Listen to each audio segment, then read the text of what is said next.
What's up, ladies and gentlemen, and welcome to this POV review by Autobahn. My name is Max, and today we've got another viewer's car. We got an email asking us if we wanted to drive this Volvo V40 D4.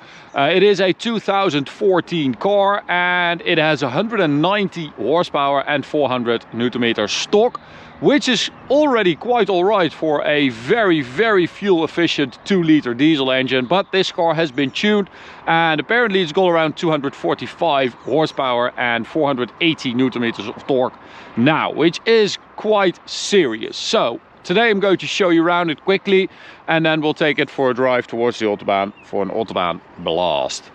Now I have to say this car did have a little bit of an accident, so he got hit on the side here by another car. The steering and suspension parts have been changed already that were damaged, but he just has to get this damage fixed, which is a shame. Other than that, I actually think it's quite a handsome car, the V40. This is also an R-Design business, which means that you have optically R-Design stuff, but business means that this is the special version Volvo made for the Netherlands and Belgium, with 16-inch wheels, eco tires, a longer gearing, so the CO2 emissions were as low as possible for basically the lease guys, because at the time this would have been tax-wise very interesting, because the CO2 emissions went from 99 gram per kilometer to 85. Now these are the 16-inch wheels, R-Design, I do believe, which is quite nice. And then we've got these Michelin Primacy 4 tires around that. These are 205 section tires at the front. We've got the R-Design mirrors as well, with a brushed aluminium look around the windows as well. And then at the rear we've got the D4 badge, a double exhaust, and still quite a handsome car. This thing is 9 years old now, but I still think it looks good. It's a good looking little car. As I said, a little 2-liter turbo diesel engine. Now, what they did with this engine to make it very powerful and also very fuel efficient, it has a special cylinder head design, but also it's got fuel sensors on each individual injector instead of one sensor for the entire fuel rail, which means that it's much more accurate and efficient. And that is one of the ways how they really got down fuel consumption on these engines, which is quite cool. I mean, if you look at like power versus CO2 emissions, this was a very powerful car and it was rivaled by like Porsche hybrids really. So that is, I think that is quite cool. And we don't get to drive a lot of diesel cars, we don't get to drive a lot of tuned diesel cars, but I really love them for daily drivers, because you have so much torque. It means that you always have like this nice torque boost when you hit the throttle, and I quite like that. Manual diesel cars as well are so rare nowadays, and I quite like them. Stock, it will do 7.5 seconds to 100 and a top speed of 190 kilometers an hour, but the speed limiter is off, so it should be a bit more. The owner said that he did like 252, which I think you need a lot of space to do that, but I do believe it can do it. And 0 to 100 we did like 7.2, I think, which is not bad, but could be a bit quicker maybe. Inside, quite a nice interior as well. Really good seats, as you know, Volvo is known for that, but these are really good. And I like the setup. Nice steering wheel, R-Design as well. The infotainment is quite horrible. It's not very intuitive to use. So apparently if you drive it normally, if you don't, you know, drive full throttle everywhere, you should be able to get like 1400 kilometers of range on one tank of fuel. I think it has like a 65 liter tank. 1400 kilometers, so it is very fuel efficient. Now with the tune, of course, a little bit less probably, but still, that is pretty amazing to me. So as you can hear, it's not the most like sophisticated diesel sound. It has a bit of that like old school diesel-y noise, but driving it's actually pretty like refined.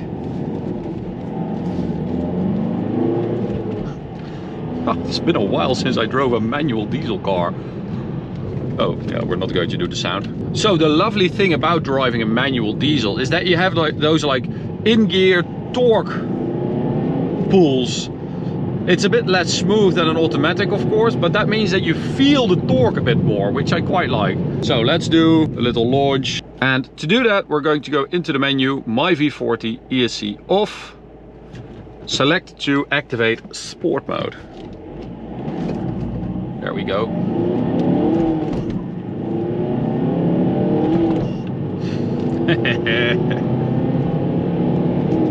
So as I said, quickest we did was like 7.2 seconds.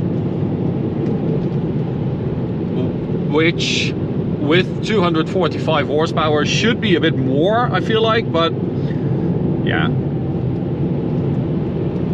Oh, it's actually pretty quick. It picks up nicely.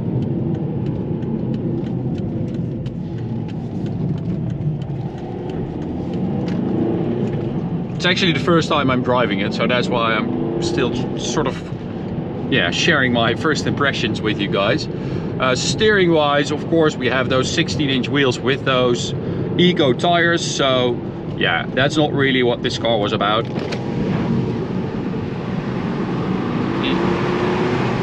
Yeah, no sound there. But I have to say, it's sort of handles nicely. It's, you turn in and it goes where you expect it to go, which is nice, and it just picks up well as long as you're in the in the right gear.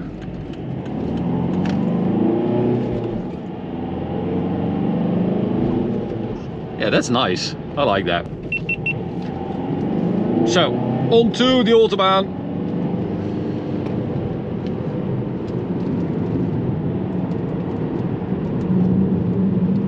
A little bit of understeer there, but that's not too bad.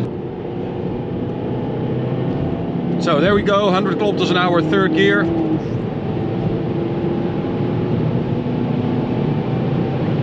And that actually picks up well.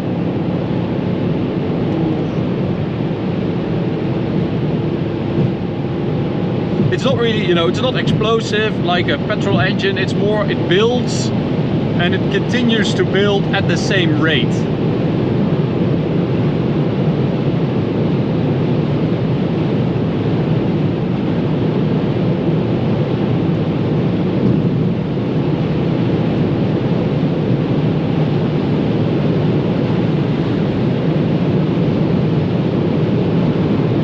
If we are lucky, we might be able to get a decent speed on the speedo here.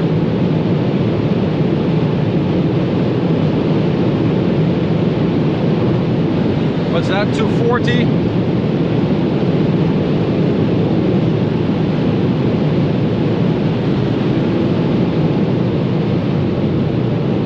I mean, that is not bad for a little 2-liter diesel engine. Especially one that has a stock top speed of 190, even though that is limited. But looking at the 100 to 200 time of 19.7 seconds, I would say that 245 horsepower might be overestimating it a bit. I think it's closer to like 220, 225 horsepower, but still, oh, what a car. Man, look at that thing. But still, very nice daily. Like it's nice and luxurious. You've got everything you need.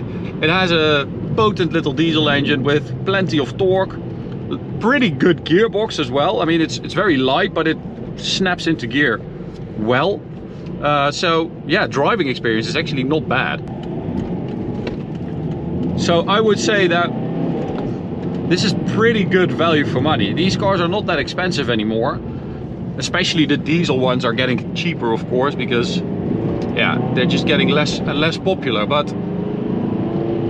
diesel cars are so good for daily use. I mean, the range is big, you have nice torque for your daily driving. Very, very nice car. Thanks for submitting it, really appreciate it. Always love driving you guys' cars. That's it for this review. Hope you enjoyed it. You can subscribe by clicking the big button in the middle. You can also check out this video on the right or this playlist on the left. See you at the next one. Bye.